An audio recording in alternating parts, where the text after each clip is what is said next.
What's going on, guys? This is Prep for Life doing a quick EDC video. I can't tell y'all how many videos I've made recently, but I just never got around to posting them. I would make the video, but then something would happen and I wouldn't be able to have time to edit it or whatever. So on my computer there's like 15 EDC update videos that I just never got a chance to actually post. So I have the next 3 days off, then I work 1 day, and then I have 3 more days off. So I have 6 days to just crank out videos. So that's what I'm going to do, guys. I've been getting a lot of messages asking why I haven't been able to. Long story short, the answer is life. Just too much stuff going on. Not enough time to get it all done, and unfortunately this is not a high priority issue since I just got married, just moved in the middle of a job transition. But anyways, let's crank through this. Let's take these off my head. Okay, so we'll get the basics out of the way. Everybody knows, yes, everybody carries a wallet, yes, everybody carries keys. Okay, we got those out of the way, and if you want to see what kind of carabiner this is and all that, check out my other EDC videos. Hasn't changed in a while. So starting from the right, this is the Galaxy Note. This is the original Note. My wife tends to go through phones pretty quickly, so she got my upgrade, and I kept my iPhone for a long time. But then my iPhone broke, and so I decided to take one of her old phones, which was this one, until my next upgrade comes around. So this is the one I'm rocking right now, and it's freaking massive. A little bit bigger than I like, but it takes some pretty badass pictures, and it's a good phone. It does what it needs to do. Above that, I've got my G-Shock. This was a gift from my wife, my very awesome wife. It is the same G-Shock I've been wearing for a while. Has the altimeter, barometer, everything else, thermometer, and then your just typical G-Shock features. But it's nice. I like it. The one thing I like about G-Shocks that I can't say about any of my other watches is that these are inexpensive enough to where you don't feel like you need to treat them well. But at the same time, you can beat the crap out of them, and they just won't break. I am very active, and I'm very rough to my hands, and so this thing gets beat up a lot. I mean, it doesn't scratch, doesn't mark, doesn't break. I mean, G-Shocks, if you're looking for, a sub $150 watch, pick up a G-Shock, and they will never let you down. Carmex. Fenix PD22. This is the 1CR123 flashlight, multi-mode. Pretty good pocket light. I've really enjoyed it. What I've been doing recently is I've been putting some stuff up in the attic, putting some flooring down, and taking some decorations down. So I just flip this clip and then put on a hat and clip the flashlight to the hat, so I have a little headlamp because I'm too lazy to figure out where my my mini 123 and my headlamp are. So that's what I've been rocking lately. My Oakley Flak jackets. These are my newer ones because I broke my old ones because I'm a retard. These are the polarized. If you're gonna get Oakleys, just shell out the extra $50 and get the polarized lenses. Really good, very comfortable. Way too expensive for what they are, but they fit well, and that's all I want. And so that's why I always end up shelling out a couple $100 for some Oakleys. Multi-tool. So this is the multi-tool that I have found that I've been carrying the most often. This is the Leatherman Wingman. I actually, I'm sure a lot of y'all saw during Christmas this past year and the year prior that they were selling these Leatherman Wingmans and Sidekicks in like package deals for next to nothing. And last year, for Christmas 2012, they had a Wingman and a Style CS, the little keychain multi-tool, and a combo pack for 20 bucks. So I bought like 15 of them. I spent like a couple $100. So I've got these everywhere. I gave a bunch out as gifts. But they have exactly what I need, and it's cheap enough to where I can hand it off to somebody. And if, you know, something happens and I don't get it back, big deal. But at the same time, it's very durable. It's got this awesome pocket clip on it. Has the scissors, which is what I like about the Wingman versus the Sidekick. I don't really need a wood saw on my multi-tool.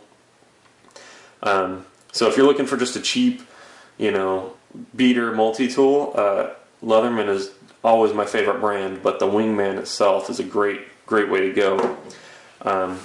My next one's probably going to be the Rebar. I really want to check it out. I've got the Super Tool 300, so I'd like to see a good in-between medium duty. This is my Benchmade Griptillian. This is the only knife I really carry anymore. I do at work, I have one more shift at my current job, and I've put in my 2 weeks notice. But in the emergency room, I carry a Benchmade 915 Triage that's all blacked out. It's the limited edition. That's what I carry at work, but if I'm not at work, this is what's in my pocket. I've got a whole room of knives, but I never carry anything else except this one. I've actually started giving away my knives to my brothers because I find myself not ever carrying anything else. So I did paint this one. If you can tell, it looks a little gritty. I actually took the scales off and painted them with bed liner. So it's not the super rough bed liner, but it does give it some excellent traction, and it's been holding up pretty well considering that I carry this thing every day. No chipping or anything. I didn't do any prep work to it. I didn't clean it. I didn't sand it. I didn't do anything. I just took the scales off, set them on the ground, and painted them. And I don't see any chipping. And I did that over a month ago, and I've carried this knife, 30 times since then. So this is my EDC knife. Almost always, if you've ever seen one of my other videos, that's the knife that I'm usually carrying. So the moment that everybody's been waiting for, of course, it's always the firearms. Hang on a second.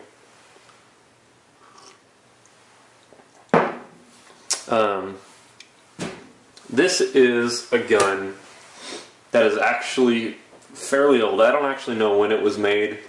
I think it was made in '96 or in the late '90s. This is an H&K USP Compact 40.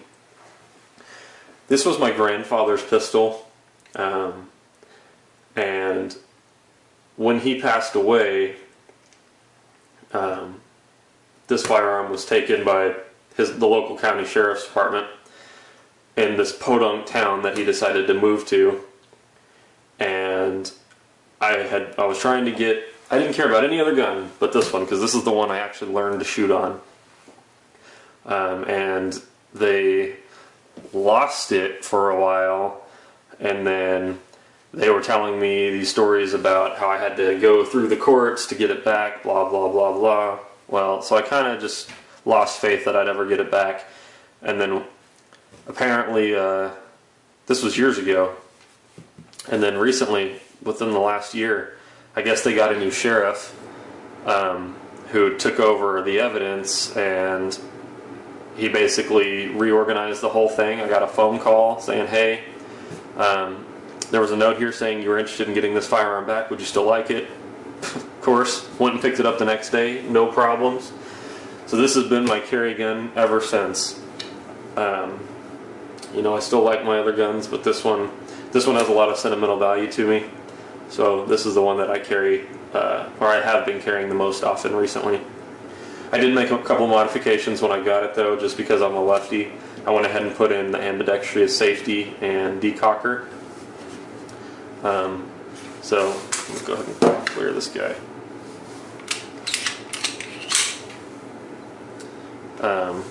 So those of y'all who don't know, This is a double action, single action firearm, if you notice the hammer back here.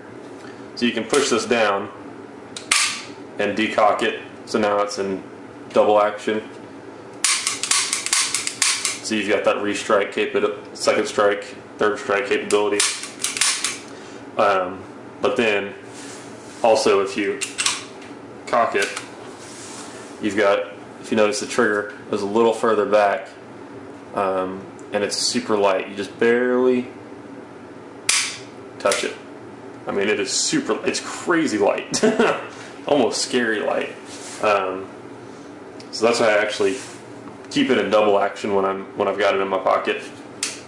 But I put in this ambidextrous decocker. This is the variant 1. So it only came on the left side of the gun for a righty. So I put in the other one. Then I put this extended slide release in here. So normally I carry this firearm. I don't always carry spare mags. I've got them on the table here because I carry an EDC backpack, which is my 511 Covert 18 or something, I don't know. Really too damn expensive. So when I have that backpack, it has a concealed carry area where I do carry 2 full mags. These are 12 rounders, and this is a 10 rounder. I carry the 10 rounder because it sits flush and the grip, so it's completely flush here, whereas the 12 rounder sticks out a little bit more. Not a lot. And when you're at the range, it is handy to have that little extra grip right there. But just for concealability purposes, I do like to carry the 10 rounder, you know, on my in the firearm most of the time. So that's what I've been carrying lately. This is I'm sorry, this was kind of a quick and easy dump. You know, I'm going to try to crank out some more videos. Maybe I'll do one over in my H&K. But if you have any questions, feel free to PM me or comment. I will try to get back to you as soon as I can. I've just had a lot going on.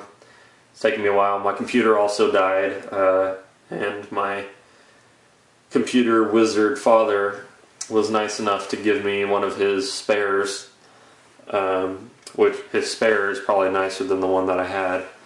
So that's what I'll be able to crank out some videos here pretty soon. So stay tuned, and I will get these out as quick as possible. Thanks, guys.